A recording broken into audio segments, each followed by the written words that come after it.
bienvenidas a esta última mesa de Sepan Cine, del Seminario Permanente de Análisis Cinematográfico. Pues me da mucho gusto tenerlos aquí. El título de la mesa del día de hoy es Cine de Autor, es la mesa número 8. Me acompañan el día de hoy Fabián Andrés Pérez Cares y Ernesto Ermar Coronel Pereira. Fabián nos va a presentar el trabajo titulado La música y el sonido en el imaginario cinematográfico de Raúl Ruiz, Inicios y Exilio. Te voy a presentar primero, Fabián, para que inicies y luego me gustaría que presentara a Ernesto y prefiero quedarme hasta el final, ¿no?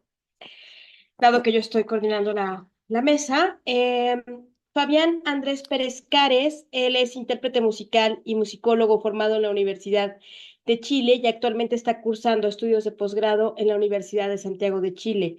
Se inicia en la investigación con trabajos sobre la música clásica docta latinoamericana y, por otro lado, también se ha interesado en el estudio y el análisis de la relación de la música y el sonido en el cine y los videojuegos desde una perspectiva situada en Latinoamérica. Nuevamente repito el trabajo de la investigación de Fabián, es la música y el sonido en el imaginario cinematográfico de Raúl Ruiz, Inicios y Exilio. Y Fabián, te cedo la palabra, estás autorizado para compartir si gustas. Súper, muchas gracias. No me acordaba que había mandado de presentación, así que agradecido de que haya sido bonito. ¿Me confirman si se ve? Lo probamos en Está Backstage, pero compartiendo todavía, ya, ahora se ve. ya. Lo voy a poner en modo presentación. Espero que no haya ningún problema. De acuerdo, ahí está ya el modo presentación. Súper, ya. Bueno, buenas tardes. Aquí en Chile son tardes, bien tardes. A todas, todos, todes. Estoy muy feliz de estar aquí en el Congreso Internacional de Teoría y Análisis Cinematográfico, número 23. Eh, Les voy a presentar mi trabajo titulado, como bien dice Isabel, La música y el sonido en el imaginario cinematográfico de Raúl Ruiz. Este, mm, para esta presentación voy a incluir solamente el primer periodo, inicios y exilio. Un momentito, me faltó poner el tiempo, solamente para no pasarme mucho. Aquí te lo está viendo yo, ¿eh? No te preocupes. Si quieres, yo te digo cuando te queden 2 minutos. Ya, igual aquí ya lo puse, Ok. disculpen. Ya. Em, bueno, para entrar un poco de contexto de esta investigación, es un avance de la tesis de magíster que estoy haciendo para el programa de Arte, Pensamiento y Cultura Latinoamericanos de la Universidad de Santiago de Chile. Y en él estoy haciendo un trabajo sobre que se centra en las metamorfosis en la música y el sonido a través de la filmografía del realizador chileno Raúl Ruiz. eh, para esta ocasión va a ser parte de ese trabajo centrado en los primeros años, en particular en tres películas, de forma panorámica. Toma acotada. La búsqueda tiene que ver con las características de la música y el sonido con el imaginario cinematográfico de Ruiz, tanto en sus particularidades como en cómo funcionan en conjunto. Y además de estas metamorfosis, sin duda, tengo la búsqueda de si estas son generalizadas o si también hay elementos transversales en el desarrollo de su obra. Em, para dar un poco de contexto teórico sobre el imaginario cinematográfico, visitamos un autor, Edgar Morin, no sabía cómo se pronuncia hasta ahora, em, que habla sobre el imaginario cinematográfico, calidad de imaginario por ser el reflejo de, el sueño, las religiones, la cultura, el lenguaje de realizadores o personas dedicadas al cine. Y en tanto, calidad de sueño em, es un tipo de imaginario, al ser el reflejo de esa ensoñación. Y hay elementos que lo hacen particular como ingeniero cinematográfico. Una de esas, por supuesto, es la música. En tanto, plantea que nuestra cotidianidad, nuestras acciones y nuestras historias no son apoyadas por una banda sonora, normalmente, por lo que esto en las películas tiene un carácter inverosímil, lo que lo hace un imaginario muy especial y lo que recalca su importancia como un elemento de las películas y de los trabajos de los realizadores. También tenemos a Michael Chion, que muchos de ustedes deben conocer, en la audiovisual.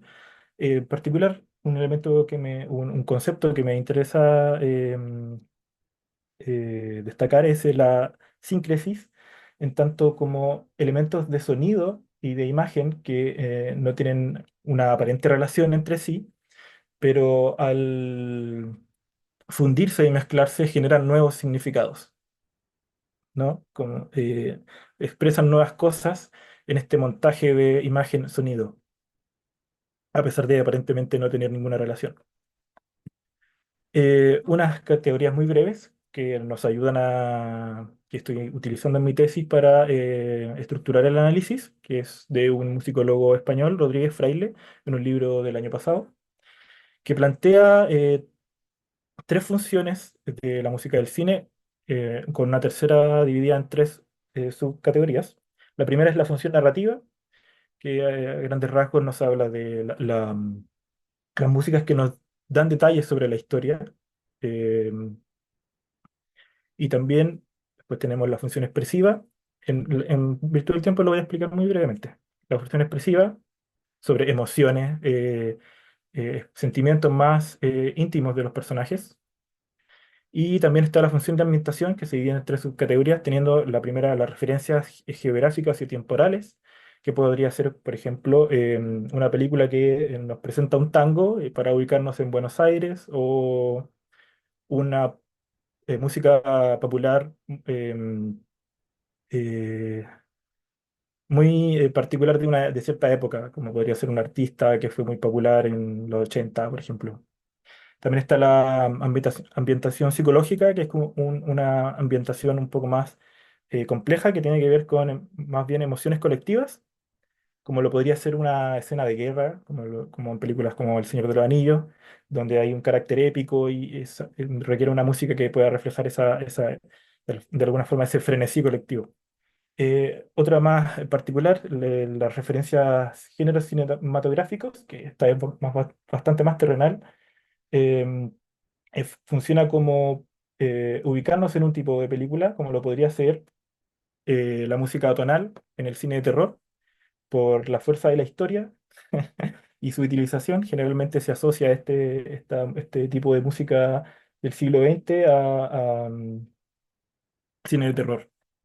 Brevemente sobre Rodríguez Fraile. Ya adentrándonos en el corpus, primero tenemos la película Tres Tristes Tigres. Es la primera película de Raúl Ruiz en sus primeros años en Chile, o la primera que pudo terminar, porque hizo varias antes, pero que nunca se terminaron o se proyectaron. Em, Aquí Raúl Ruiz nos adentra en una historia de cuatro personajes en el Santiago bohemio, que son personajes que deambulan por diferentes lugares de la capital en búsqueda de placer, de alcohol, y la historia está marcada por una decadencia y una violencia que avanza a medida que vemos esta historia que aparentemente no va a ninguna parte, ¿no?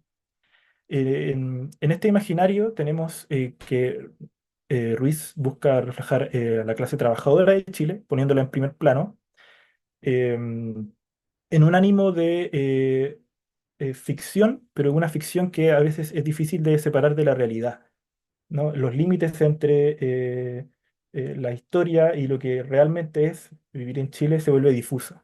Entonces, en estos primeros años hablamos de una ficción documental, muy anclada en la clase trabajadora, en los sectores populares, pero en todas las clases sociales, en un cine que quiere, como no había sido antes, reflejar la realidad de ese Chile. Y para apoyar esta estética, Ruiz acude a la música popular a través del bolero, vals y otros géneros populares y particulares de la bohemia santiaguina y de Chile de ese momento. Y esto busca ambientarnos en una realidad bohemia y al mismo tiempo transmitirnos emociones complejas de los personajes. A través de cómo va avanzando este frenesí de, mm, de alcohol y violencia mientras avanza la historia. Eh, n- Pequeño paréntesis, no voy a mostrar ningún material de audio porque generalmente las películas de Ruiz siempre las están bajando de YouTube y de todas partes, así que no quise arriesgar estas grabaciones a tener ese destino. Pero generalmente igual es fácil encontrar las películas en internet. Bueno, eso. Entonces tenemos esta música popular que usa Ruiz para ambientar su película, vinculándola a estos personajes de carácter más popular, de clase trabajadora. Y bueno, tenemos boleros especialmente compuestos para esta película, a los que Ruiz eh, pone de principal atención buscando letristas, compositores e intérpretes. En esta película también, en el ámbito sonoro, Ruiz explora lo que él llama el ruido humano.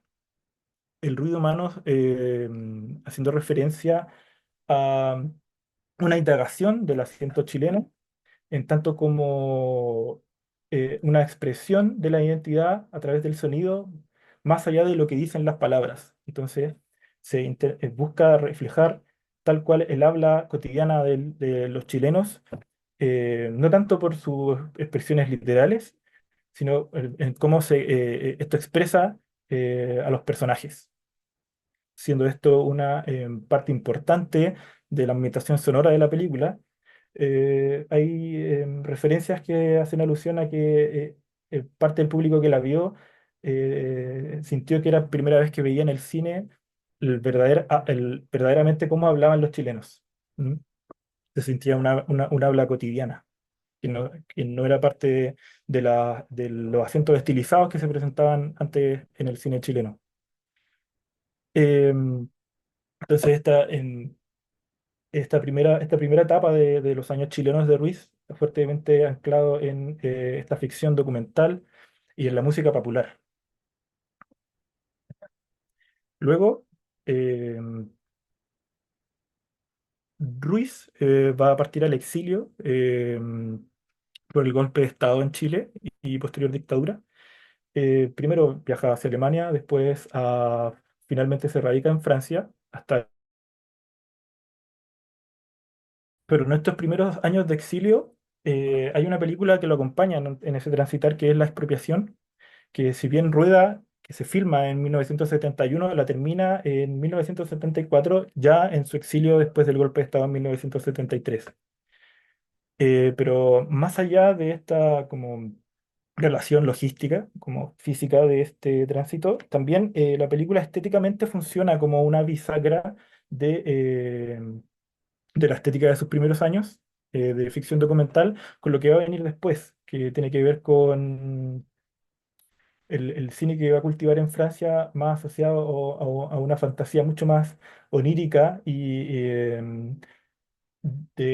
mucho más ambigua en cuanto a sus personajes relacionados en relación a la vida y la muerte, lo fantasmal y los simulacros. Entonces, esta película se ubica ahí entre medio. La expropiación nos relata la entrega voluntaria del terreno de una familia de élite al gobierno de la Unidad Popular en Chile en el contexto de las expropiaciones de la reforma agraria. Entonces, esta familia de élite, en un gesto de, según ellos mismos, mantener su honor y su dignidad, entregan voluntariamente el terreno antes de que llegue la expropiación. Y para concretar esta entrega voluntaria, llega al fondo un funcionario de gobierno que no solo va a tener que vivir la tensión con la familia de élite, en su relación cotidiana con la familia dueña del fondo, sino que con los empleados del fondo, que van a tomar una posición paradojal, eh, y al mismo tiempo aparecen, a medida que avanza la película, fantasmas que aparentemente salen de la nada, eh, y que van a hostigar al protagonista de diferentes maneras. Y de esta manera se acumula la tensión y hasta que nuevamente avanzamos hacia la violencia al final de la película. Para acompañar todo esto y fundirlo con la imagen, Ruiz, desde muy temprano en la película, nos presenta unos sonidos de ladridos que se presentan cuando el personaje principal llega al terreno. Y en un principio uno cuando está viendo la película podría pensar, ya, esto es un sonido netamente referencial de que él está llegando al campo, hay perros y nos ubicamos en un sector rural de la ciudad de Chile de esos años. Pero en una sincresis muy particular, estos ladridos de perros, estos sonidos de ladridos van a aparecer en momentos en que no es verosímil, porque el punto de que están en el campo ya fue hecho. Entonces, esta insistencia a los ladridos se vuelve cada vez más perturbadora. Y a medida que va avanzando la película, nos damos cuenta que es una especie de leitmotiv que acompaña la violencia, haciendo referencia como una especie de salvajismo que va apoderándose de los personajes. Em, Junto a ese sonido de ladridos está el sonido de nuevamente la exploración del ruido humano, pero esta vez con un carácter más político. En diferentes pasajes de la película se enfrenta la familia de élite, la familia burguesa, con este funcionario de gobierno, teniendo discusiones sobre la política y la realidad del país del momento, que avanzan muy rápido en agresión hasta volverse ruido de discusiones saturadas que ya no tienen ningún sentido, es solamente ruido. Y esto quiere reflejar la realidad del país en ese momento sobre bandos que están de alguna forma no pueden reconciliar sus diferencias y mediante esta violenta saturación de sonido se quiere reflejar esa irreconciliabilidad, esa dificultad política que se está viviendo en el contexto chileno de la Unidad Popular. Otro ruido que se aborda en la película es un ruido de los fantasmas, ruidos espectrales que van de alguna forma, a hostigar también al personaje principal. Y finalmente, en las pequeñas intervenciones musicales que tiene la película, tenemos una obra atonal que se presenta para cuando ya estamos frente a una película netamente, nos damos cuenta que estamos frente a una película de terror, aparece este sonido atonal para acumular la atención y de alguna forma respaldar estos otros dos motivos sonoros. Eh, bueno, esta película, como ya comenté, mantiene características estéticas de su periodo chileno en tanto a la ficción documental.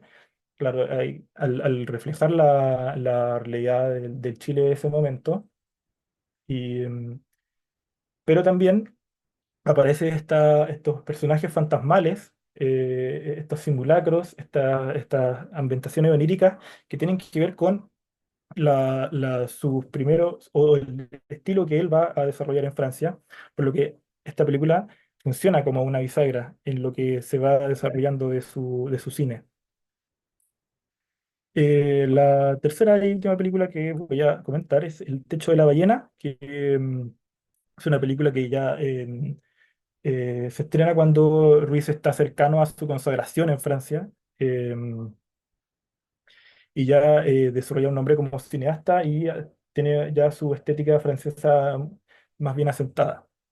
Esta película tiene un gran peso onírico y nos relata la historia de un chileno que está en Europa, que conoce a un sociólogo holandés que está interesado en estudiar a los últimos dos sobrevivientes del pueblo Yagán, pueblo originario de Chile, Y bueno, este chileno lo lleva al sur de Chile a que él pueda estudiar a estos sobrevivientes indígenas. Y a medida que avanza la película nos damos cuenta de que lo real y lo que es de alguna forma una dimensión fantasmal o de ensoñación se vuelve muy difuso. Ya no sabemos qué personajes están vivos, qué personajes están muertos, si lo que pasa es real. em, y bueno, todo este ambiente misterioso en el sur de Chile es muy bien acompañado por Jorge Ragada, que es un compositor de carácter académico, que va a colaborar con Ruiz de 1977 en adelante, que va a dar una especie de giro en torno a la estética sonora y musical del cine de Ruiz, pasando de estar anclada en la música popular a pasar a una música clásica docta netamente académica, contemporánea. Que de todas formas va a ir avanzando a medida que se va desarrollando su cine, pero en estas primeras colaboraciones, em, Jorge Regada desarrolla una, una música que hace referencia al impresionismo, al surrealismo, al neoclasicismo, muy al estilo de Debussy, em, con, con orquestaciones muy amplias y armonía más bien flotante que nos sitúa en esta estética onírica. Em, bueno, aquí ya vemos que una panorámica de cómo Ruiz avanza de una ficción documental acompañada por música popular em, hacia una estética eh, mucho más académica, clásica docta, si pudiéramos decirlo de alguna forma, en el tránsito de su cine. Y esta colaboración, si bien va a tener sus matices, es lo que se va a mantener por largos años mientras Raúl Ruiz sigue y viva en Francia, que va a ser hasta el final de sus días. Em, pero hay un aspecto que se mantiene transversal, que es el ruido humano, Perdón que te que... interrumpa, Sí, nos sí. queda, ya, Ahí se te cortó. perdona, ya, perdón, Fabián, ya llevas 20 minutos, nada más te quería avisar. Ya Gracias. sí, me queda muy poquito. Gracias. Sí, gracias. Em, hay algo que me faltó comentar, voy a volver un poquito atrás, muy brevemente, que además de esta orquestación de Jorge Regada de estilo de Debussy, tenemos también una exploración del ruido humano, pero esta vez, en vez de indagar en el acento chileno, Raúl Ruiz lo que hace es superponer diferentes idiomas. ¿No? Encontramos el inglés, el español, el idioma indígena, el francés, y todo esto en un ejercicio más bien de sonoro para de alguna forma contrastar estas formas de habla en una nueva exploración del ruido humano. Y bueno, eso me lleva a sus elementos transversales hasta este punto de su carrera, que si bien tenemos un transcurso de la música popular hacia a la música docta con la colaboración de Jorge Regada, eh, la exploración del ruido humano es transversal, primero en su formato de acento chileno, de identidad de alguna forma nacional de Chile cotidiana. Después tenemos el factor político, pero sí sigue estando ligado a la idiosincrasia chilena.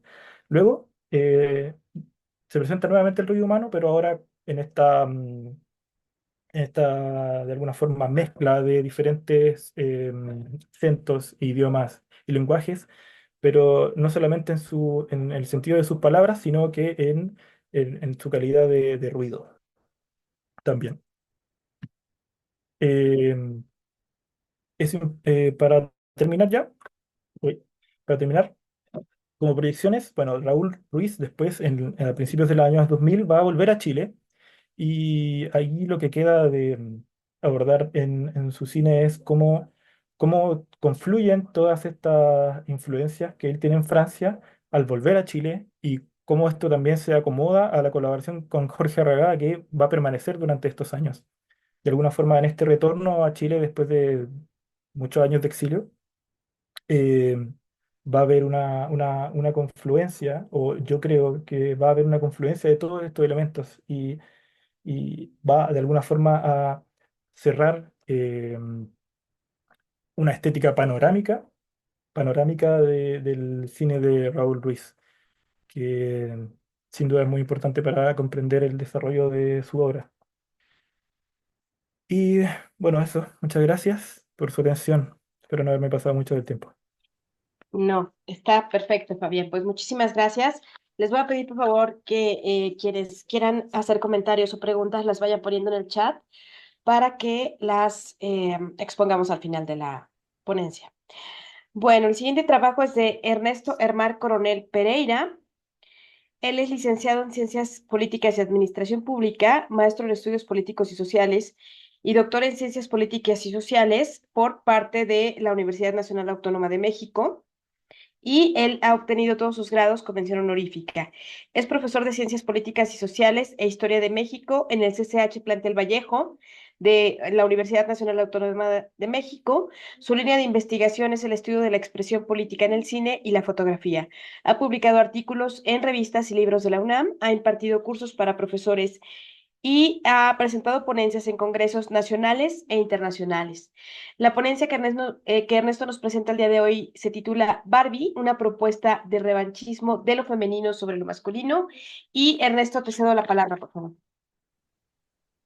Hola, muy buenas tardes a todas y todos.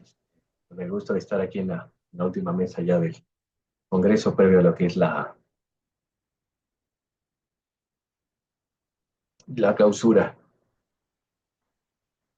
Voy a compartir mi pantalla para presentar el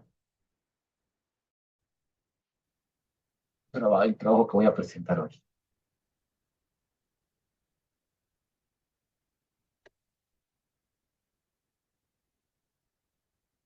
Y bueno, primero que nada, agradezco a Congreso Internacional de Teoría y Análisis Cinematográfico, Cine, el haber aceptado mi ponencia, ¿no? Para ser presentada en esta 23 edición. Y bueno, el trabajo que les voy a presentar se llama Barbie, una propuesta de revanchismo de lo femenino sobre lo masculino. Como ya lo mencionaron, mi nombre es Ernesto. eh, y, y bueno, este trabajo es básicamente un análisis cinematográfico, una lectura política de lo que es el filme de Barbie, ¿no? No es la única lectura. Obviamente, de un filme se pueden hacer múltiples y diversas lecturas al respecto, ¿no? De lo que se puede ver en la imagen. Entonces, bueno, pues esta es una de tantas que se pueden hacer. Eh,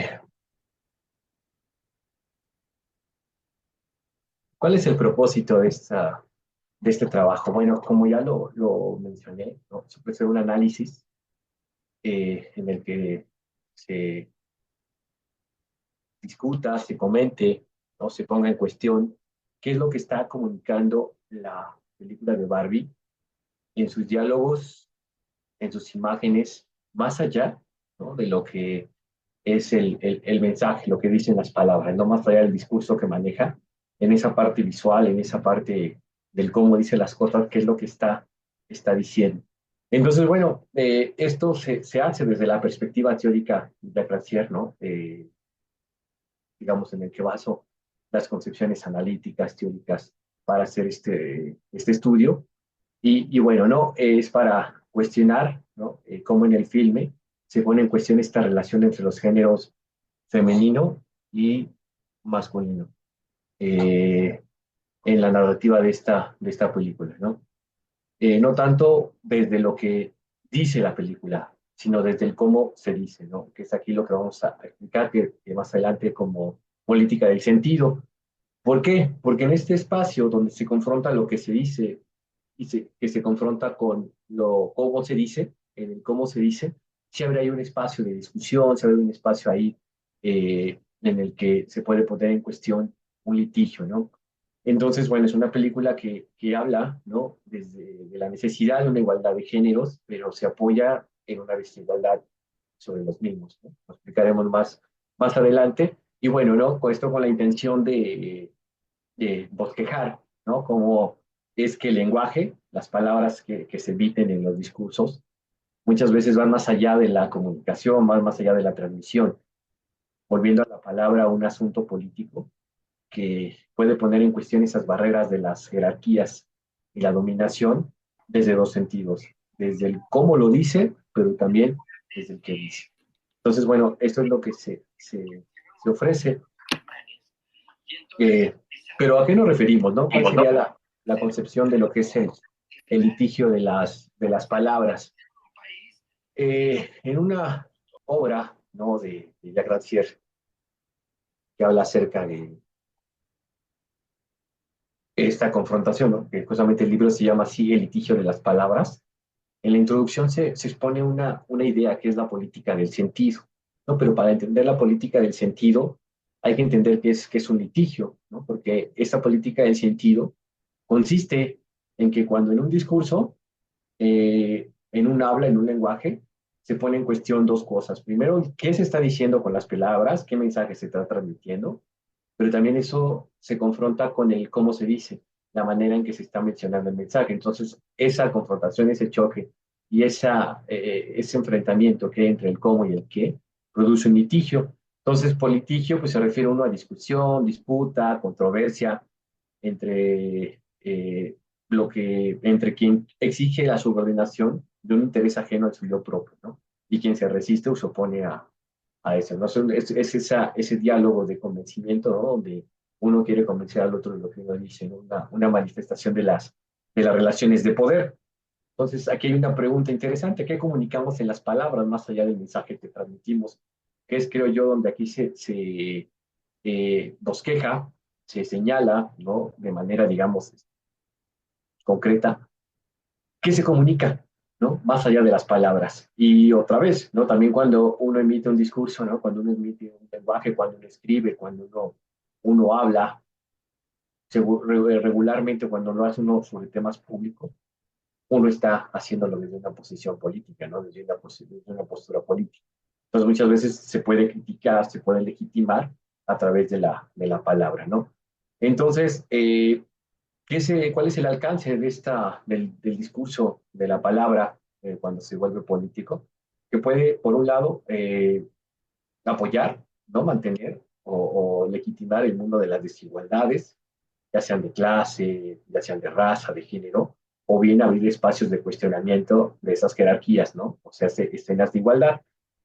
Entonces, esto se debe, ¿no? A que en este pensamiento, digamos, político y racial, los modos de decir, es decir, el cómo se habla, ¿no? El cómo se expresan las palabras, se asocian a modos de ver, ¿no? Es decir, el qué se mira muchas veces está asociado a qué tenemos que ver, ¿no? El qué hacer está asociado, ¿no? Al rol, al estatus, a las funciones que uno tiene que realizar. Lo mismo, ¿no? ¿Qué pensar sobre lo que tenemos que pensar? Muchas veces habla de que estas maneras de ver, hacer o pensar el mundo muchas veces están influenciadas o determinadas por mecanismos de dominación. Entonces, la palabra o bien puede mantener o legitimar estos mecanismos de dominación o bien por su parte subvertirlos, ¿no? Ponerlos en cuestionamiento. Entonces, es así como se presenta esta doble política en el lenguaje, ¿no? Y se visualiza entre el qué se dice, pero también que se confronta con el cómo se dice. Es decir, entre el contenido del mensaje, pero también en la manera de enunciar lo que se dice. Entonces, aquí hay algún argumento interesante en esta propuesta. Rancière señala, ¿no? Que muchas veces el cómo se dicen las cosas puede influir más o puede decir más en el sentido que tienen las palabras emitidas en el mensaje. Es decir, a veces el cómo se dicen las cosas puede decir más o puede influir más que el mensaje mismo que se transmite, ¿no? Entonces eso es algo que llama la atención, ¿no? ¿Por qué? Pues uno pensaría que a veces en el lenguaje el que se dice es lo importante, ¿no? Pero aquí lo que dice, no, es que hay ocasiones en que la manera en que se dicen las cosas puede decir más sobre lo que está en cuestión. O sea, ¿por qué? Porque de ahí vienen los lugares de enunciación. Entonces, esta confrontación, ¿no? Entre el qué se dice, el cómo se dice, esta confrontación, este litigio entre el sentido del mensaje con la manera en que se expresa el mensaje, es precisamente la política del sentido, ¿no? O el litigio de las palabras. Esa discusión, disputa o controversia está en un discurso, ¿no? Entre la manera que se dice y la manera en cómo se dice, lo cual está presente en el cine, por supuesto, ¿no? Porque en el cine, ¿no? Uno se pone a pensar que está compuesto por una narrativa, pero también por formas fílmicas. Pero también uno puede ver ahí imágenes en movimiento que permiten mirar, pero también palabras o discursos que permiten entender, ¿no? Entonces, la imagen muestra, la palabra dice, pero hay veces que en un filme las imágenes muestran y también hablan, a veces dicen más que lo que dicen los personajes, ¿no? Es así como cuando se dice que las escenas, o sea, el cómo se dice, o sea, el cine cómo expresa lo que dice a través del cómo lo presenta en las imágenes, ¿no? El que dice es el mensaje que quiere transmitir como parte de la narrativa. Pues hay veces que la manera en que lo dice, o sea, las mismas imágenes, ¿no? La misma secuencia va a desbordar o va a decir más que incluso las palabras. Entonces, esa es una especie de subversión que aquí se puede presentar. Esta concepción, ¿no? Va ligada a lo que es el cine para este autor. Para este autor eh, nos dice, ¿no? que el cine no reproduce las cosas tal y como se ofrecen a la mirada humana. ¿Qué quiere decir esto? Que el cine está compuesto de imágenes, de sonidos, de vibraciones que provocan sentimientos, emociones, pensamientos, ideas en el espectador, ¿no? O sea, el cine es una multiplicidad de cosas, pero también es un arte que abre un mundo, que construye un mundo, que ficciona. Es decir, no muestra el mundo tal y como es, o sea, no muestra el mundo, expresa o expone un aspecto de representación de ese mundo, una parte de lo que es el mundo, ¿no? Pero de una manera ficcional, donde lo ficcional no se entiende como mentira, sino se entiende como una manera de ver lo real, ¿no? Entonces aquí es donde también se puede utilizar el término de teatralidad, ¿no? Donde a veces el mundo en el cine, o el cine, un aspecto de representación en el cine es exagerar un aspecto de la realidad, un aspecto de ese mundo, hacerla evidente, ¿no? A través de figuras retóricas como la ironía, ¿no? Como la fábula, hacerlo más evidente para apreciarlo mejor, ¿no? Para ver cómo ver, más bien que el cine nos permita ver un aspecto de la realidad que el ojo humano por sí solo no podría ver. Entonces, si el cine no es la realidad, al menos sí es un aspecto de representación de la realidad. Y por supuesto que en el cine transita este ejercicio del habla. ¿Por qué? Porque al ser considerado un arte, obviamente el arte, desde una perspectiva, digamos, política, también maneja un discurso, también tiene un discurso. Entonces, esto hace que el cine también exprese. Y es aquí donde vale precisar, ¿no? O sea, una cosa es lo que hace el cine y otra cosa es lo que se hace con el cine. En el terreno de lo que se hace con el cine podemos ubicar, ¿no? Este cine que a lo mejor tiene una intención propagandística, una intención de, no sé, de ser activista, pero lo que hace el cine, ¿no? Desde un punto de vista político, desde esta perspectiva de Jack García, es abrir un espacio de discusión, es abrir un espacio a la polémica, ¿no? Al disenso, en el que el espectador, ¿no? Con la película puede establecer un diálogo, un cuestionamiento, una manera de cuestionar lo que se está viendo ahí, ¿no? De dialogar.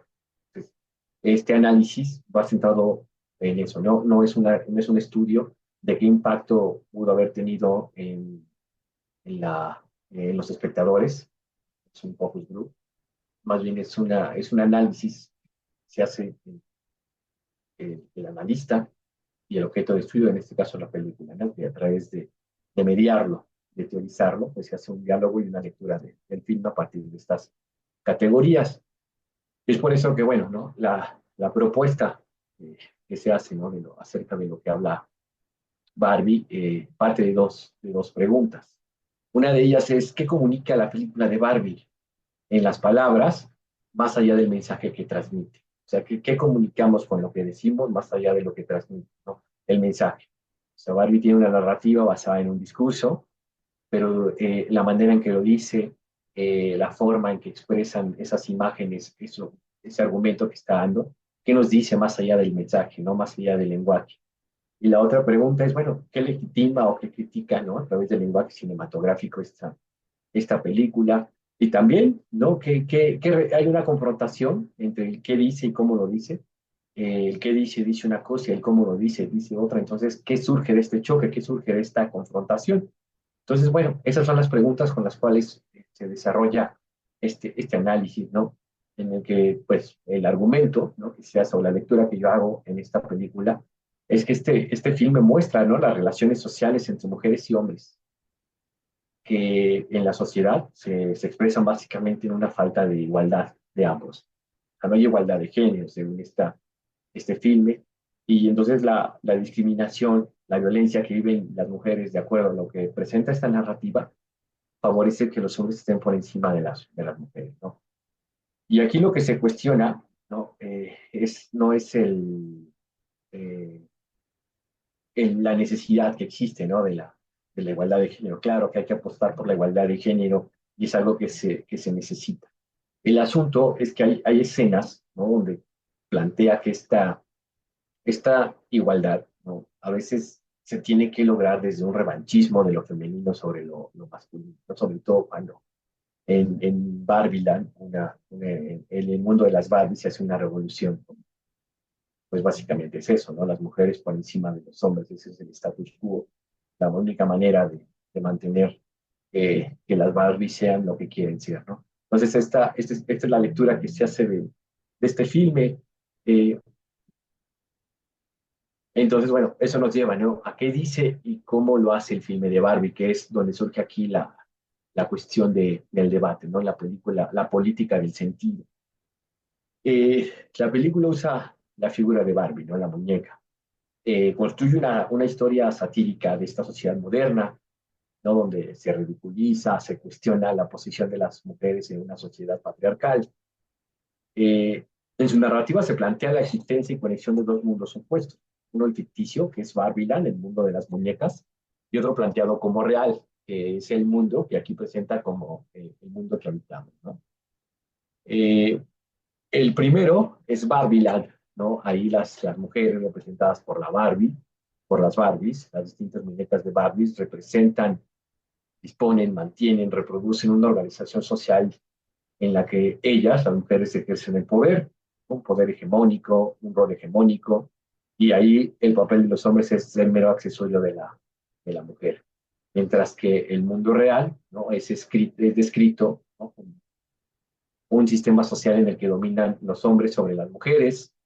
En ese mundo real se supone que las mujeres son los accesorios de los hombres, el hombre son los que ejercen los poderes en los cargos políticos, sociales, económicos más importantes, tienen privilegios sexuales, cosifican a la mujer, ¿no? Entonces son dos mundos contrastantes. El ficticio, que es el de las Barbies, ¿no? Donde ellas mandan, y el real, donde se supone que todo es un patriarcado, ¿no? Lo curioso es que en este filme la palabra patriarcado se utiliza para describir esta superioridad masculina, pero no se utiliza el de matriarcado, ¿no? Lo cual puede suscitar un tema de discusión. Y es aquí donde precisamente se va a abrir el espacio a lo que es esta política del sentido, ¿no? Entre el choque entre qué dice y cómo lo dice, ¿qué es lo que está pasando? Bueno, en la fábula cinematográfica se reflexiona sobre los roles de las mujeres, ¿no? Y los hombres. Se cuestiona con ironía, con sarcasmo, las expresiones de los femeninos masculinos. Lo masculino preocupado más por la cerveza, las televisiones y los autos, y lo femenino preocupado más por verse bien y no tener estrías y verse bonita todos los días, ¿no? Tanto en Barbiland como en el mundo real se ofrece un cuestionamiento, ¿no? Sobre los roles que cumplen hombres y mujeres. Una sociedad donde la violencia y la desigualdad de género existe. No obstante, ¿no? La relación entre el lenguaje y la política en este argumento pone en cuestión estas relaciones, ¿no? ¿Por qué? Porque, bueno, no es, o sea, el mensaje que se trata, ¿no? de dar es que el mundo necesita igualdad de género, pero lo hace en el momento, o sea, lo hace proponiendo que revertir esta desigualdad, esta igualdad, es seguir manteniendo la desigualdad ahora en un mundo donde las mujeres sean las que tengan el papel dominante y hegemónico, ¿no? O sea, lo hace como de opuestos, donde o existe una alternativa donde los hombres mandan o existe la alternativa donde las mujeres mandan. Yo creo que ese es el error, ¿no? Que no se hace como un cuestionamiento para que esta lucha por la igualdad de género sea desde un punto de vista pues de la inclusión. Entonces, el arma de la mujer en este film pues, es la feminidad, ¿no? Las mujeres dominan a los hombres en Barbieland, estas mujeres encuentran su valor menospreciando lo masculino, se forma una guerra de sexos. Y bueno, ¿no? Aquí en esta película se presenta una secuencia en la que hay un tipo de revanchismo que se plantea en esa narrativa, ¿no? Las mujeres inician una revolución política en Barbiland, no para cambiar el orden, sino para mantener la situación de desigualdad entre los géneros. Y aquí es lo interesante, la revolución que propone las mujeres en Barbiland no es para cambiar el mundo de la desigualdad, sino es para más bien sustituir los papeles, donde la mujer deje de ser sumisa para volverse la dominante y el hombre en accesorio, ¿no? Entonces lo maneja como estos opuestos. Voy a permitirme compartir brevemente una secuencia donde señala esto.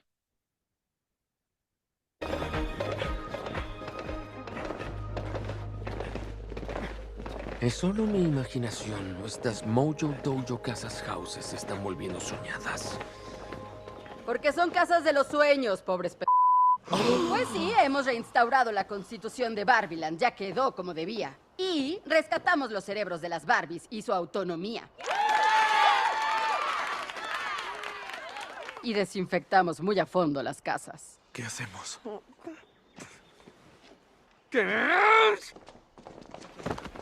¿A quién vamos a atacar, señor? ¡No!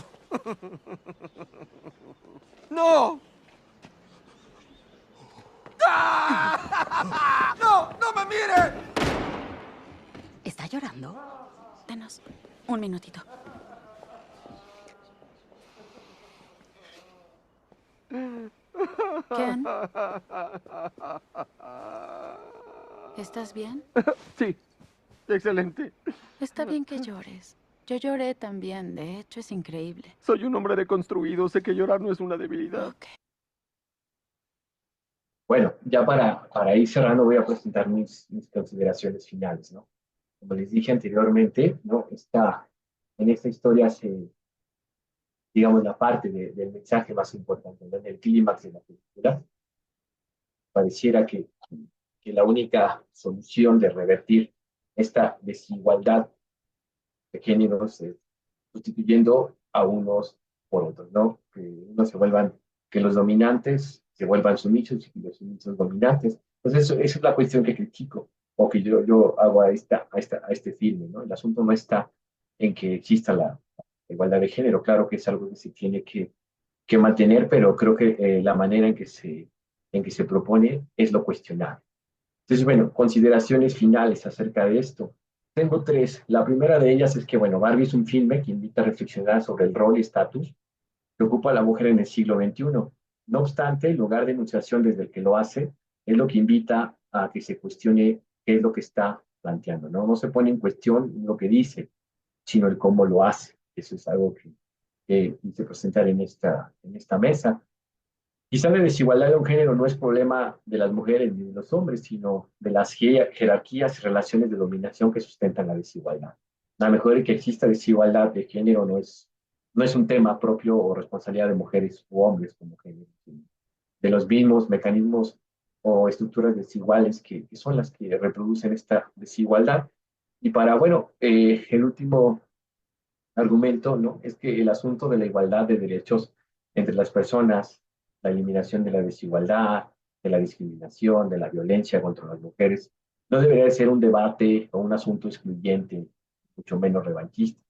Tiene que ser incluyente, igualitario. ya que las relaciones de desigualdad nos afectan a todos por igual, todas y a todos. Eso es lo que a las consideraciones que llegué. Y bueno, no me queda más que darles gracias por su atención, por estar en esta mesa y por haber escuchado mi presentación. Muy amable. Pues muchas gracias, Emma. Estuvo muy interesante, la verdad, la ponencia. Bueno, pues ahora me voy a permitir seguir con mi ponencia. Yo soy Isabel Nicón Strange, soy doctora en Ciencias Políticas y Sociales, línea de Comunicación y Cultura por parte de la Universidad Nacional Autónoma de México. Pertenezco al Sistema Nacional de Investigadores, soy ESNI nivel 1. Y bueno, soy profesora investigadora de tiempo completo en la Universidad de Anáhuac, México. Voy a compartirles pantalla. Llevo tiempo ya trabajando temas relacionados con la dictadura argentina a partir, déjenme nada más poner yo el timer. A partir de el golpe de Estado perpetrado por Videla en el año de 1975, del 76, que se empieza a gestar desde 1975, y todas las implicaciones que va a tener esta violencia política en la Argentina a partir de este momento, ¿no? He trabajado principalmente los documentales, algunos realizados para la televisión, pero también documentales cinematográficos. Y en esta ocasión, pues, trabajé la película El silencio de sus ojos de Juan José Campanella, de la que también ya tengo un artículo publicado en México. Y en esta ocasión me interesó estudiar qué es lo que pasa con el silencio y con la mirada en la configuración de la memoria en este filme, ¿no? Hemos hablado de la música, en todo el Congreso se ha hablado de la música en la cinematografía, ¿no? El peso que tiene la música en la narrativa, en la vida de los personajes y demás. Y en ese tipo de películas el silencio se configura como un acto sumamente violento, ¿no? O sea, es en sí mismo un acto violento, guardar silencio. Bueno, vamos a poner un poquito el contexto. La dictadura militar en Argentina, resultado del golpe de Estado perpetrado por Videla en el 24 de marzo de 1976, es sin duda alguna uno de los hechos más oscuros de la historia de América Latina y de la humanidad, ¿no? Recordemos que las juntas militares, resultado del llamado proceso de reorganización nacional, existieron hasta el 10 de diciembre de 1983, cuando Raúl Alfonsín fue declarado presidente electo durante este periodo, Argentina vivió una época de desapariciones forzadas y genocidios cuyas cifras oscilan, según los últimos datos del diario El País, entre 30.000 y 45.000 desaparecidos, ¿no? Más allá del número de desapariciones y asesinatos, la sociedad vivió años de miedo y de censura durante estas dictaduras. Estos hechos fueron recordados por los argentinos a través de diversas manifestaciones sociales.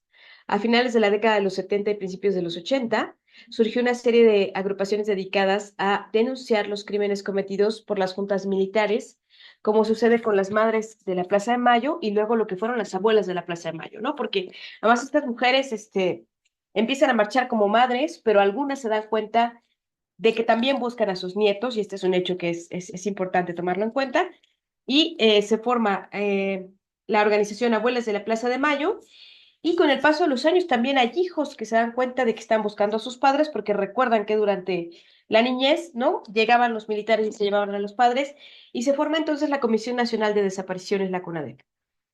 Estos grupos lucharon, obviamente, de manera constante por hacer valer su voz ante un Estado totalitario a través de los medios de comunicación y las artes.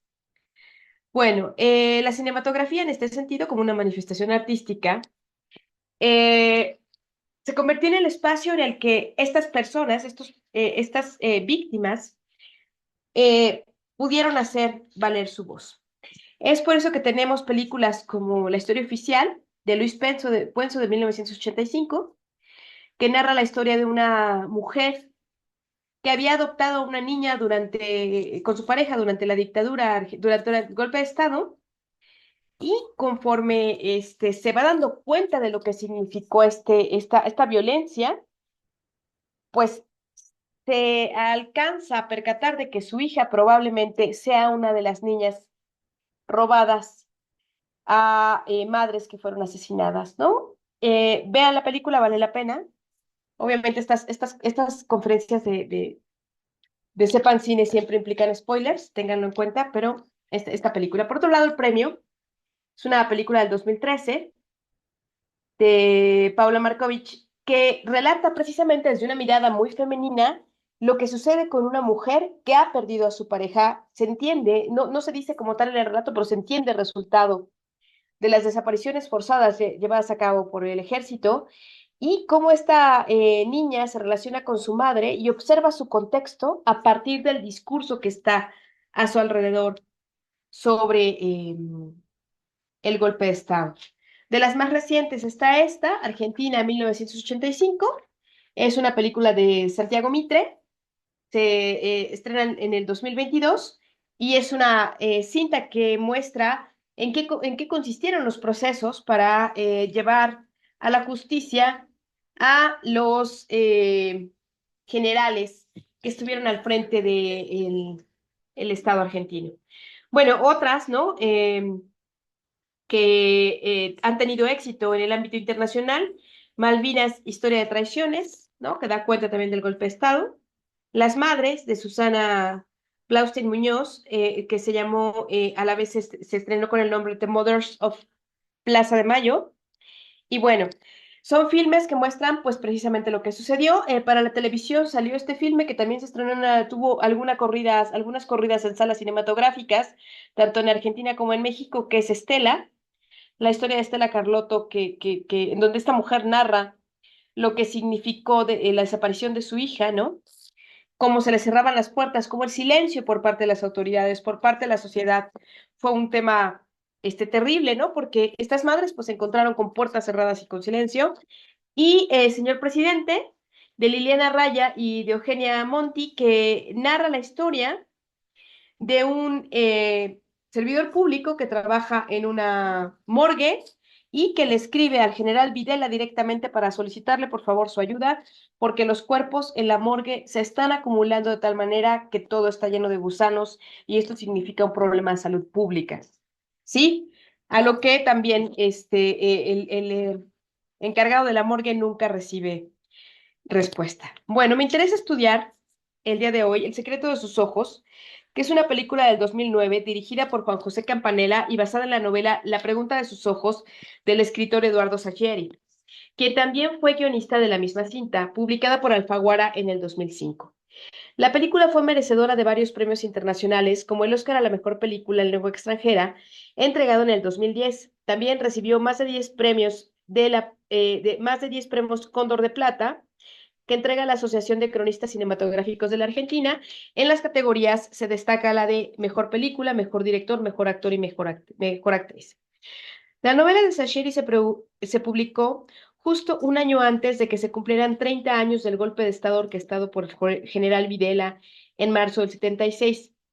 Si bien el texto no se relaciona contextualmente, o sea, la historia no sucede en el contexto del golpe de Estado, contextualmente, con ese suceso en específico, sí se da cuenta del deterioro del Estado argentino a principios de la década de los 70, cuando se comienza la represión ilegal promovida por las fuerzas peronistas y respaldada por los militares.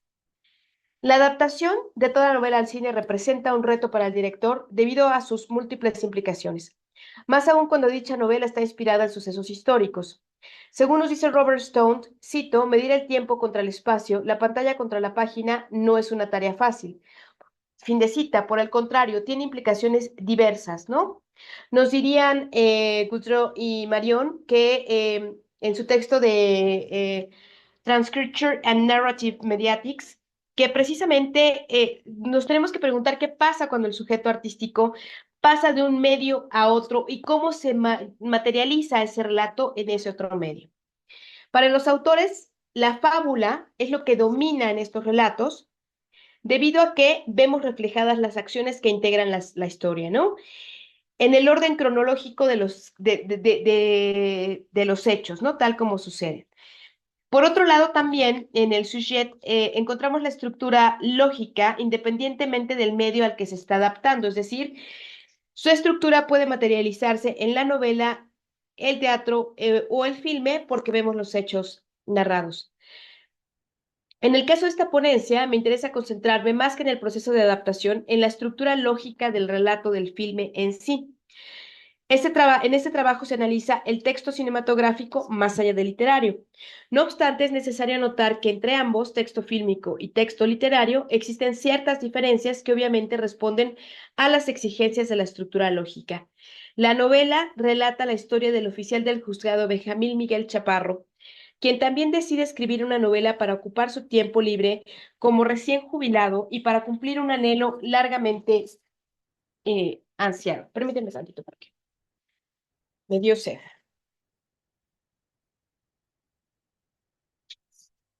Para cumplir un anhelo largamente postergado, perdón. Algunos de los personajes que aparecen en el texto original son omitidos en la película, pero la esencia de los personajes principales permanece. El protagonista de la novela se encarna en la pantalla en Benjamín Espósito, un personaje con las mismas inquietudes y anhelos que en el texto literario. De esta manera, algunos elementos que son esenciales para la estructura lógica literaria se trasladan a la estructura lógica cinematográfica.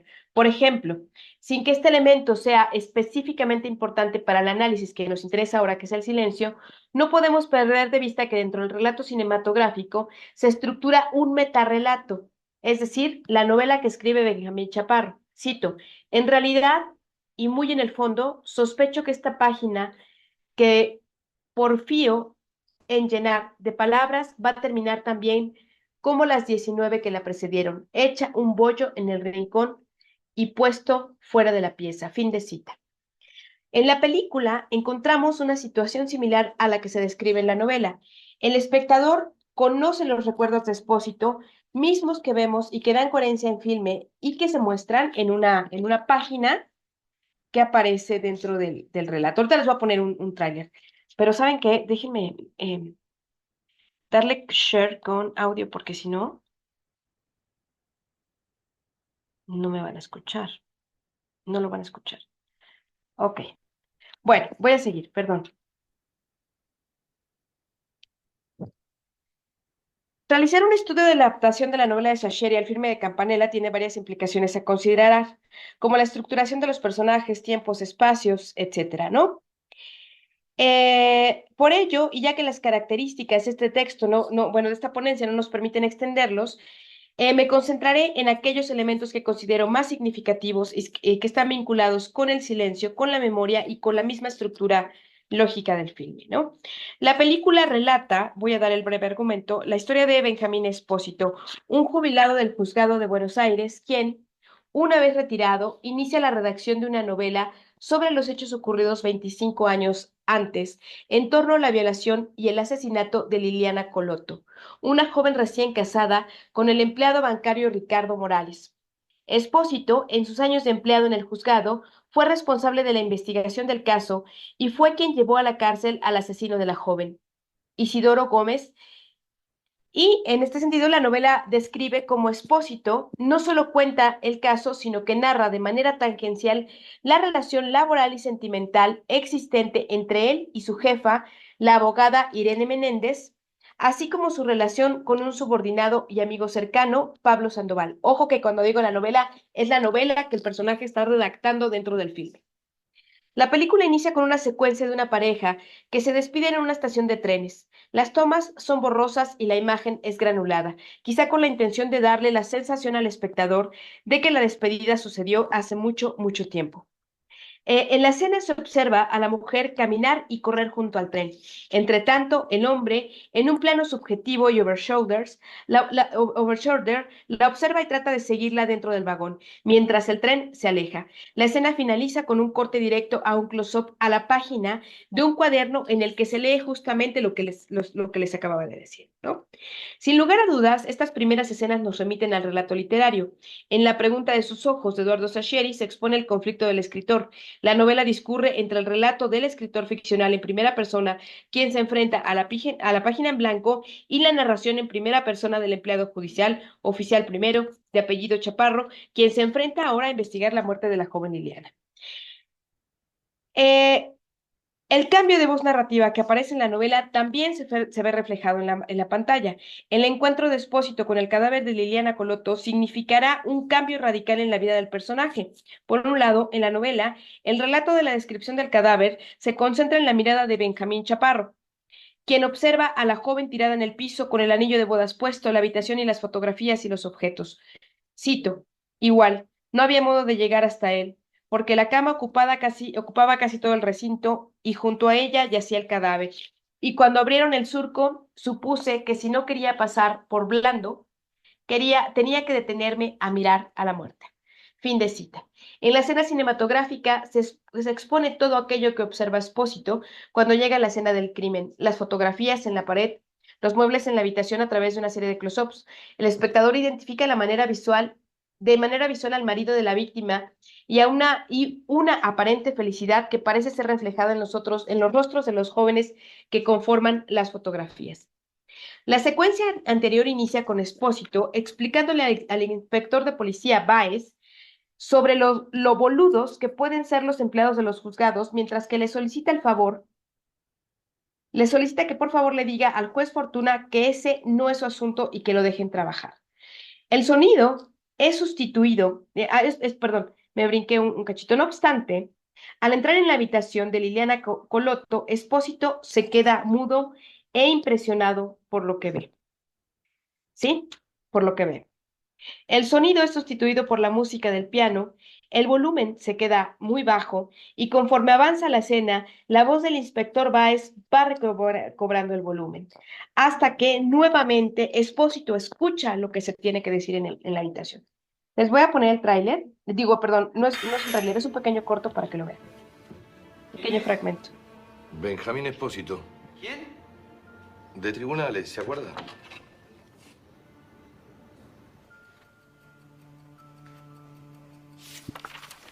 Era linda, ¿no? Muy. La verdad que lamento mucho lo de estos tipos, ¿eh? Sí, ya lo deben estar largando. Había que esperar que lo revisaran los médicos forenses por el asunto ese de la denuncia que le comenté. No, siga mirando, siga mirando. Así la conoce un poco más. Toma, acá hay otro. Ay, yo me la paso mirando las fotos. Ya sé, es una negación, pero bueno. Me ayuda a seguir viviendo hasta que encontremos a este tipo, ¿no? Ahí es cuando se recibió de maestra. Cuando se recibió vino de Chivilcoy a vivir acá y fue a la casa de una tía. Trabajaba en una escuela del Magro. Ahí la conocí yo. Venía a pagar los impuestos al Banco Nación. Todavía no puedo creer cómo me animé a hablarle a semejante belleza.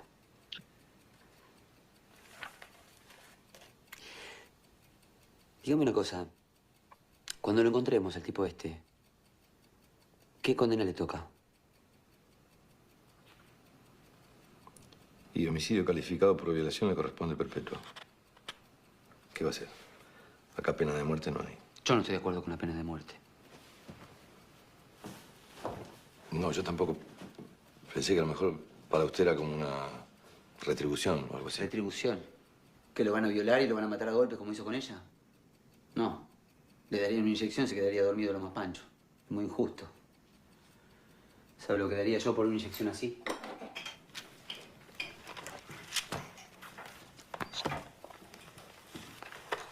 Esas son de cuando tenía 17, 18 años. Eso es un picnic de la primavera en Chivilcoy, en el balneario. ¿Usted conoce Chivilcoy? No. Yo sí. Conocí con ella cuando visitábamos a los padres.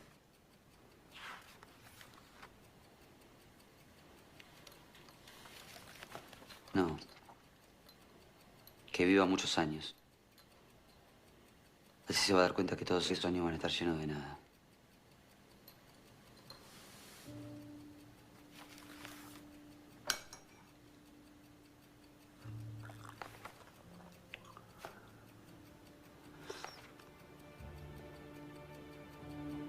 ¿Qué pasa?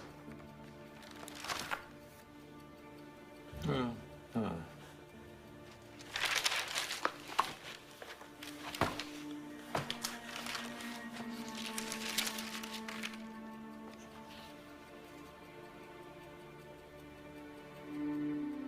Ella no tenía hermano, ¿no? No. ¿Por qué?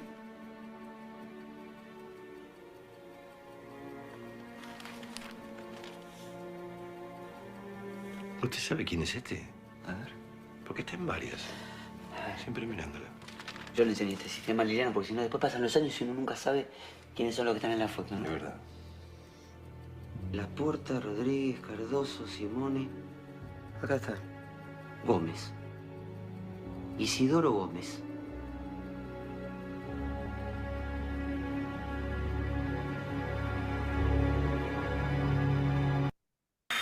Bueno, quería que vieran esta escena. Ya voy a cerrar porque creo que traía una ponencia muy larga para el tiempo que tenemos, pero finalmente la mirada es fundamental dentro del filme porque si ustedes identifican en el relato, a lo largo de varias escenas, tenemos que apuntar porque si no vamos a olvidar, o sea, tenemos que llevar ahorita en la escena que ustedes vieron, el personaje, el marido de la chica que fue asesinada, le comenta a Espósito, yo llevé una nota porque si no después olvidamos quiénes eran esas personas, ¿no? Es decir, la memoria es un elemento, el recuerdo es un elemento que va a estar presente y constante a lo largo de toda la película y la mirada. O sea, el asesino como tal tiene poca participación dentro del filme, ¿no? O sea, el silencio forma parte de su representación simbólica y finalmente es lo que lleva a los personajes a identificar el silencio como tal, cuál es su participación dentro del relato, ¿no? Es súper importante que en el filme la memoria va a estar presente a través de una serie de imágenes recuperadas, ¿no? Isabelita Perón fue la última esposa de Perón. Perón llega a la presidencia por una elección, democrática en el año de 1900, nuevamente, en el año me parece que de 1973, Perón muere en ese año, María Isabel Perón se queda al frente del país y pues inicia se colude prácticamente de inmediato con los militares, esto es lo que permite dar el golpe de Estado, pero el personaje sale dentro de la película, ¿no? de la película, y mientras estamos observando esta escena, se forma un silencio alrededor de esta imagen de Isabel Perón hasta que llega otro personaje y rompe el silencio, ¿no? Bueno, en fin, voy a dejarlo hasta ahí. Sin lugar a dudas es un filme que merece pues más tiempo, pero ya cumplí con lo que tenía programado, igual que el resto de mis compañeros. Les agradezco mucho y pues no sé si alguien tenga algún comentario que nos quieran hacer o algo parecido.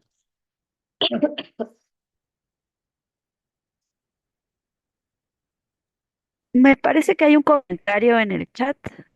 Eso es. No lo veo, fíjate. Ah, te lo reposteo. Espera. A ver, sí, perdón. Aquí lo leo, Fabián. Gracias, Fabián, por tu ponencia. Ruiz hablaba de cómo le llamaba la atención la entonación y el acento del habla chilena, pero sobre todo su sintaxis, que según él articula varios discursos paralelos a la vez, que quedan suspendidos y saltan de uno a otro, como una fuga de Bach, dice tal cual, cito como una fuga de Bach, para finalmente no decir nada. Me parece curiosa esta comparación entre la sintaxis y la música o su composición. ¿Te hace sentido? Eh, hola, Paola. Sí, sí, está muy buena la pregunta porque, claro, el cine de Ruiz está muy, muy marcado por varias cosas que él saca de la cultura popular chilena. Él tiene como esto muy enraizado en su origen en Puerto Montt, donde mucha de su estética tiene que ver con los mitos, las leyendas del sur, de Chiloé. Y bueno, también esto del habla chilena, que él dice que, por ejemplo, que hablamos sin verbo y que decimos cosas sin sentido muy largas. em, Eso también va a reflejarse en su cine de maneras muy particulares. Por ejemplo, parte de su estética del cine está marcada por lo que se dice como barroco. Hay muchos de los estudios barrocos en torno al cine de Ruiz, en relación a cómo se dice, hay un exceso con pocos elementos, hay un exceso. En ese sentido sería barroco. Y ahí, bueno, nos ligamos a Bach en este ámbito barroco. Y bueno, hay un ejemplo que expresa esto muy bien, que hay una película del 94 me parece, Tres vidas, eh, mu- tres muertes y una sola vida, o tres vivos y una sola muerte. No me acuerdo en este momento, pero algo así el nombre de la película. Y claro, también es un relato como múltiple de muchas historias que no tienen nada que ver una con la otra, pero de alguna forma saltan entre esta narrativa, se juntan. Y esta película es acompañada por una composición de Jorge Regada que es una fuga, se llama literalmente fuga, y también es este mismo concepto una fuga barroca y que da cuenta de cómo este como interés original de él en el habla chilena como traspasa muchos de la estética que van a ir después. Y que que liga como sus dimensiones barrocas con la cultura chilena, es súper interesante. Todavía no estudio esa película va a ir en mi tesis, todavía no la estudio en profundidad, pero ahí él expresa como literalmente este vínculo con el barroco y con la fuga y de los relatos múltiples que son excesos con muy poco. Eso. De acuerdo, muchas gracias, Fabián. Gracias, está bien. Gracias, Paola. Jesús, adelante, por favor. Gracias. De igual manera para Fabián, muchísimas gracias por tu presentación, me gustó mucho y muchas felicidades también. Conozco poco sobre el cine de Raúl Ruiz, aunque sí me parece muy interesante y al escucharte ahora lo que expones sobre sus teorías de sonido, el habla en el cine, así como la metamorfosis, lo que conversas ahorita también, que decías los elementos transversales, lo onírico. A mí me hace mucho sentido con lo poco que sí he visto de su cine. Hace unos meses yo trabajé en un proyecto de recuperación y estudio de la película Cada quien su cine. Es una película que se hizo en el 2007 en Cannes para celebrar el aniversario de Cannes, compuesta de cortometrajes de varios directores. Esa película no se habla mucho de ella, pero bueno, un cortometraje que juntaba esa antología era de Raúl Ruiz, precisamente. El cortometraje se llama Le Don o El Regalo en francés. Y el cortometraje trata de la historia de un viejo ciego que le está contando la historia me parece que es su nieta, su sobrina, algo así, de cuando él fue a visitar a los indios Atacama y les regaló un artefacto fotográfico. eh, y que lo que hicieron fue destruirlo y lo volvieron a construir y después construyeron un cine, pero lo que ya con sus propias herramientas, un cine completo, ¿no? Pero lo que me llama muchísimo la atención, recuerdo de ese cortometraje y digo, ahorita escucharte me hace mucho sentido, es que el modo de hablar de los personajes que vivían en esa aldea, todo era a través de silbidos, hablaban por silbidos. Y en el cortometraje hay un momento en donde el personaje que es ciego intercambia su diálogo, a veces habla en silbido también, a veces habla en francés, a veces habla en inglés, y de pronto como que también está viendo una película de lo que recuerda, aparecen unas mariposas y él tiene mariposas consigo mismo. No sé si habías escuchado de este cortometraje, de este proyecto, o quizá pueda ser de parte de tu corpus, si lo puedes investigar. Pero bueno, quería preguntarte también si con todo lo que estás exponiendo tú y lo que te platico yo un poco, si tú puedes relacionar un poquito lo que decías de este juego onírico del lenguaje, la estética que tiene, con una propuesta también narrativa de lo que él hacía en esa historia. Él escribe, o bueno, se supone que el proyecto de cada quien su cine es lo que estos cineastas piensan de lo que es el amor al cine, ¿no? No sé cómo qué te parece, si lo podrías Eh, relacionar. sí. Hola, Jesús. ¿Sabéis que no había leído de ese corto, pero solo como por nombre, como que lo mencionaban en una fuente? Y no lo he visto, no sé nada de él. Eso es lo bueno que tiene Ruiz, que son tantas películas que uno podría pasar años estudiando y siempre va a ir descubriendo, bueno, y se siguen estrenando películas. Bueno, ahí, ahora pensando, así como tirando así teoría, hipótesis, bueno, él, eso debe haber sido algo que debe haber, alguna historia que debe haber escuchado sobre silbidos que servirían para comunicarse, pero más que nada lo relaciono con que era muy improvisador en sus películas, desde siempre. Y hay una película chilena en que él, en la colonia penal, que es de 72 por ahí, 70, 72, en que él inventa un idioma, eh, el cautiveño, algo así, para una película que se trata sobre como una isla de una dictadura, y él inventa como este idioma sobre la marcha, y como que este idioma también tiene como códigos propios. Entonces, no dudo que él debe haber inventado como esta comunicación con silbido, y para él debe tener mucho sentido. Así que, eh, no, súper bueno lo que me cuentas. El regalo, lo voy a ver. Y Sí, sí, gracias. el regalo, le don en francés, este, que tenía como su traducción al inglés como The Gift, eh, o al español como el regalo o la dote, como si fuera le don. Pero muy interesante, muchísimas gracias. Gracias a ti. De acuerdo, muchísimas gracias, Jesús y Paola. ¿Alguien más?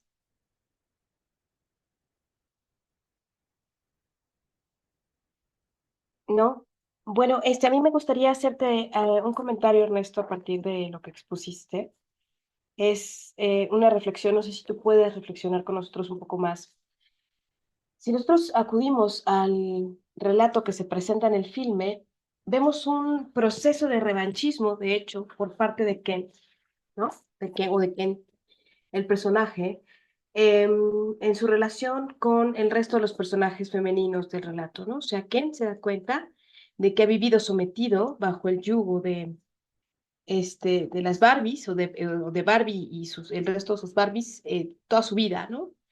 Y la realidad del mundo contemporáneo, del mundo masculino contemporáneo, lo hace darse cuenta de que es su momento de tener su espacio y inicia esta revancha en contra del resto de los personajes femeninos dentro de ese espacio ficcional que es el mundo de Barbie. En este sentido, no me queda muy claro, ¿no? Y no sé si tú nos podrías explicar un poco más. ¿Por qué el filme es una propuesta de revanchismo femenina? O sea, o de lo femenino sobre lo masculino, ¿sí? O sea, si tenemos dentro del relato esta propuesta de revanchismo por parte de lo masculino sobre lo femenino, en este contexto en el que vivimos, en el que lo femenino se está manifestando con múltiples matices, ¿por qué? No sé si nos podrías explicar un poquito más por qué es la revancha de lo femenino sobre lo masculino. Gracias, Ernesto. Ok, muy bien. Bueno, gracias por el comentario. Yo creo que después incluso de, de analizar el filme, ¿no? Uno se da cuenta que hay un revanchismo, así como hay un revanchismo de lo femenino en lo masculino y luego de lo masculino sobre lo femenino, es como el filme nos juega con dos extremos, con dos opuestos que a lo mejor hace exagerados precisamente para ridiculizarlos y ahí hacer la crítica, ¿no? Yo creo que bien este filme puede hablar de lo que es la desigualdad de género, ¿no? Los extremos de la desigualdad de género, tanto en un matriarcado como en un patriarcado. El por qué hablo de un revanchismo femenino de lo masculino responde a eso, ¿no? En el filme nunca se menciona la cuestión de nombrar o enunciar a un patriarcado, como si se enuncia un patriarcado, ¿no? Entonces ahí yo lo noté como algo tendencioso. Al final, digamos, de la película, las escenas finales es que en Barbieland, el mundo ideal, ¿no? Ese mundo donde eh, se propone como, no sé, yo así lo percibo. O sea, el asunto no es, como lo señalé en la ponencia, el qué dice la película, o sea, el mensaje, ¿no? Yo creo que apela a un mensaje muy justo, muy necesario, que es la igualdad de género. O sea, eso no está en cuestionamiento. Más bien, siento que la manera de decirlo hace que se desdibuje esa demanda justa, ¿no? Porque al final, ¿no? En el mundo ideal, en el mundo de las Barbies, en ese mundo utópico, eh, lo presenta como eso, como un ideal, ¿no? Como una ficción, como una posibilidad de esculpir una realidad. Al menos esa es la lectura que yo hago. Entonces, en ese momento hubo la oportunidad, creo yo, ¿no? Digo, yo no soy el guionista, yo no soy el que esto escribió, pero creo yo que hubo una oportunidad de hacerlo distinto. Si ya se habían visto los dos extremos, ¿no? Si ya se habían mostrado lo que era el patriarcado en el mundo real, ¿no? La superioridad de lo masculino y cómo eso genera desigualdad y cómo eso genera violencia y afectación. Y en una Barbieland donde estaba la cuestión, ¿no? De que las Barbies se asumían como que gracias a ellas la mujer había encontrado y reivindicado su lugar en el mundo, ¿no? Y bueno, ahí el único asunto es que en Barbieland se manejaba como un accesorio a lo masculino.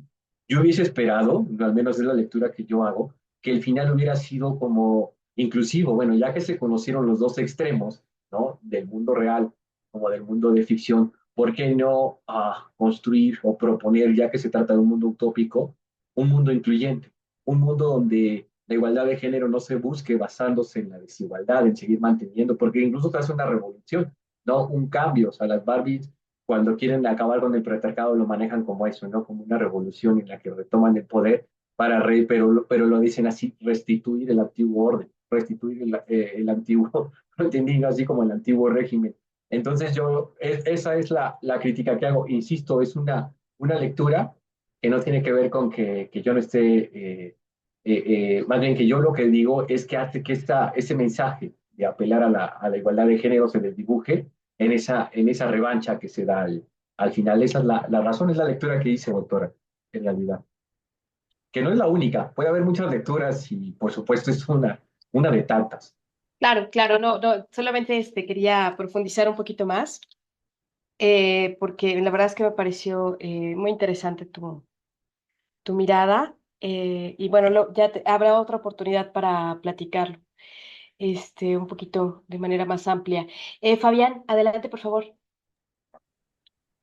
Gracias. Tenía una pregunta para Isabel.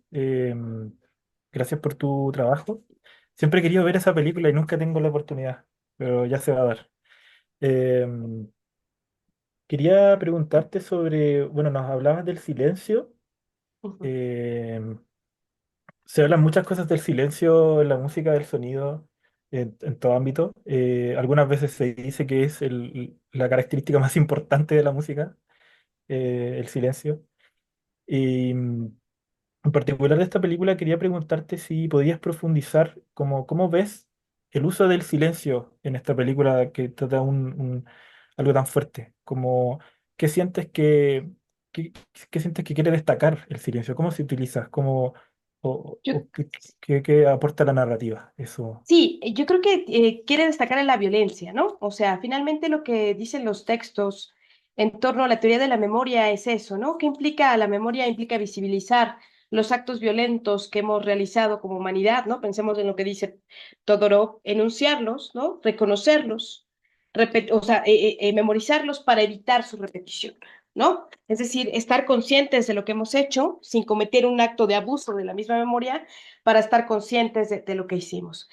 Pero lo que finalmente buscan las dictaduras es silenciar, ¿no? Es establecer el silencio en torno a los actos atroces que se han cometido, ¿no? Es no mencionarlos, es no sacarlos a la luz, es acallarlos, ¿sí? Y de alguna manera lo que sucede en el filme es esto, el silencio no solamente está en el diálogo del filme, ¿no? O sea, el silencio como un recordatorio constante de que es necesario guardar silencio. Ajá. Por el contrario, o sea, se ve en ciertas escenas en donde se pierde el sonido, ¿no? Como la que les describí, en donde la escena es tan violenta, es tan violenta, que va disminuyendo poco a poco el audio de la escena hasta que se queda en silencio. Y lo único que permanece es la mirada, ¿no? ¿Qué es lo que está viendo el personaje? ¿Qué es lo que estamos viendo nosotros como espectadores junto con el personaje, ¿no? Porque en algunas partes es una toma subjetiva, junto con el personaje que es sumamente violento y que tampoco escuchamos, ¿no? O sea, también el director nos lleva a observar esto y a quitarnos el audio también para que nos demos cuenta de las implicaciones que tiene. Hay un close-up a la cara del personaje, tirado en el piso, ensangrentado, ¿no? Y a estas fotografías, ¿no? Ahora, en aquello que no se dice, ¿no? También lo no dicho es un elemento importante y en aquello que nosotros comprendemos desde el punto de vista narrativo de lo que nos da el filme, ¿no? ¿Qué es lo que está mirando el personaje y qué es lo que estamos mirando nosotros y qué vamos descubriendo junto con este investigador en torno a lo que sucedió con la chica en una serie de actos violentos, ¿no? No te voy a platicar el final porque no te quiero echar el spoiler, pero hay una frase en la que se dice, bueno, ya para este momento ya nadie preguntaba, ¿no? El final la película es extraordinaria, la tienes que ver. Ajá, o sea, es extraordinaria. Pero, ¿en qué momento ya nadie pregunta? ¿En qué momento en México ya nadie pregunta por qué tenemos ciento y tantos mil desaparecidos? ¿Por qué ya nadie pregunta? ¿A quién más podemos desaparecer para que, o sea, o sea, lo podemos hacer porque ya nadie va a preguntar, porque todos estamos guardando silencio. Ajá. Entonces el objetivo es levantar la voz. Y en ese sentido, la película es extraordinaria. A mí me costó, por ejemplo, en el caso de las escenas de fútbol, como espectadora y como lectora de la novela, me costó mucho trabajo comprenderlas, porque no forma parte de mi bagaje cultural, etcétera, etcétera. Entonces, hay que ver el partido de fútbol para comprender, no sé si me explico, para comprender qué es lo que pasa con el personaje, algo que yo no entiendo muy bien, por ejemplo, ¿no? Eh, pero de alguna manera la estructura de lo que es únicamente el texto cinematográfico me ayudó a comprender estas cuestiones más allá de los diálogos, ¿no? O sea, si se fijan en la escena que les puse, la memoria es importante, ¿no? Este personaje es tal, y el relato dice, o sea, ya ve que como pasan los años, se nos olvida quiénes fueron estas personas. Y eso no lo podemos olvidar, ¿no? ¿Quiénes son nuestros desaparecidos y quiénes son nuestros asesinados y demás, ¿no? Y gracias, es eso, Fabián. Gracias. Qué interesante lo que reflexionas. Pienso como en la calidad como tan expresiva que tiene la música, como desbordante, en contraposición con como el desborde como negativo que tiene el silencio, como Sí, desborde como apremiante. Y por lo que sí, cuentas se ocupa muy bien en la película. Me dan más ganas de verla. sí, no tienes que verla, es Gracias. una gran película, la verdad es que es extraordinaria. ¿Alguien más? ¿No? Bueno, pues les agradezco mucho a todas y a todos por haber estado aquí. Tengo que hacerles un anuncio, se canceló la ponencia de cierre, es lamentable, pero esta es la última mesa que vamos a tener el día de hoy aquí en Sepancine. Les agradezco mucho su presencia, el diálogo fue muy interesante, espero que podamos compartir un espacio más adelante para conversar en torno a temas que se quedaron en el tintero. Y bueno, te regreso la palabra, Rocío, no sé si les quieras decir algo más. Bueno, en realidad pues nada más agradecerles que hayan estado a lo largo de los trabajos del Congreso, invitarlos a que nos reunamos de nuevo el próximo año, nos dará mucho gusto volvernos a encontrar. Entonces pues nada más con esto pues damos por clausurados los trabajos del Congreso de este año a las 5:36 p.m. hora de la Ciudad de México. Muchísimas gracias y hasta el próximo año. Gracias, chao. Muchas gracias. Gracias. Que Gracias estén Muy por muy bien. bien. todo. Gracias a Buen todos. evento. Adiós. Salud. Bye. Gracias, felicidades a Hasta todos. pronto. Un gusto. Gracias.